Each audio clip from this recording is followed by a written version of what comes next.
ನಾಡಿನೆಲ್ಲೆಡೆ ಸಂಭ್ರಮದ ಓಣಂ ಆಚರಣೆ ನಡೆದಿದೆ.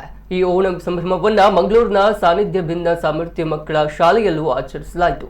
ಸಾನ್ನಿಧ್ಯ ಭಿನ್ನ ಸಾಮರ್ಥ್ಯ ಮಕ್ಕಳು ಮತ್ತು ಶಾಲೆಯ ಶಿಕ್ಷಕರು ಹೂಗಳಿಂದ ಬೆಳೆಸಿದ ಪೂಕಳಂ ಅದ್ಭುತವಾಗಿತ್ತು. ಸರಳ ಸಭಾ ಕಾರ್ಯಕ್ರಮ ನಡೆಯಿತು. ಬಳಿಕ ಭಿನ್ನ ಸಾಮರ್ಥ್ಯದ ಮಕ್ಕಳಿಂದ ಸಾಂಸ್ಕೃತಿಕ ಕಾರ್ಯಕ್ರಮ ನಡೆಯಿತು.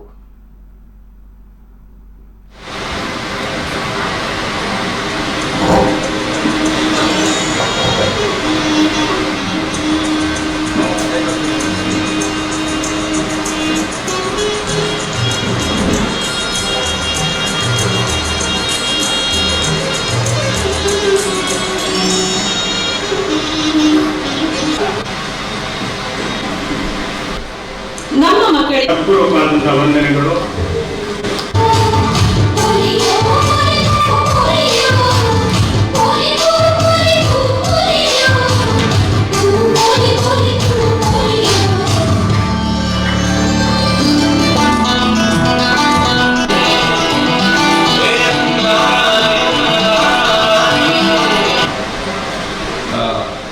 ನಾನು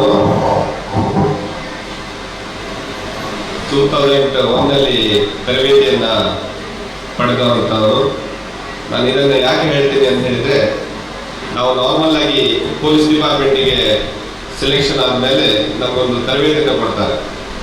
1 ಇಯರ್ ತರಬೇತಿಯನ್ನು ಕೊಡ್ತಾರೆ. ತುಂಬ ಹಾರ್ಡ್ ತರಬೇತಿಯನ್ನು ಕೊಡ್ತಾರೆ. ನಾನು ಇಲ್ಲಿ ಬಂದ ನಂತರ ಈ ಮಕ್ಕಳನ್ನು ನೋಡಿ ನನಗೆ ಆ ತರಬೇತಿಯ ನೆನಪಾಯಿತು. ನಮಗೆ 1 ವರ್ಷ ತರಬೇತಿಯನ್ನು ಕೊಟ್ಟರೂ ಕೂಡ ಎಷ್ಟೋ ವರ್ಷಗಳು ಬೇಕಾಗ್ತದೆ ಅದನ್ನು ಕಲೀಲಿಕ್ಕೆ. ಬಟ್ ಇಲ್ಲಿ ಈ ಮಕ್ಕಳನ್ನು ನೋಡಿದ ಮೇಲೆ ಈ ಒಂದು ಸೇವಾ ಟ್ರಸ್ಟ್ ಹಾಗೂ ಸಾನ್ನಿಧ್ಯ ಸಂಸ್ಥೆಯ ಸರ್ವ ಸದಸ್ಯರು, ಇವರಿಗೆ ಕಲಿಸಿದಂಥ ಗುರುಗಳಿಗೆ, ಕೇರ್ ಟೇಕರ್ಗೆ ನನ್ನ ಒಂದು ದೊಡ್ಡ ಧನ್ಯವಾದಗಳನ್ನು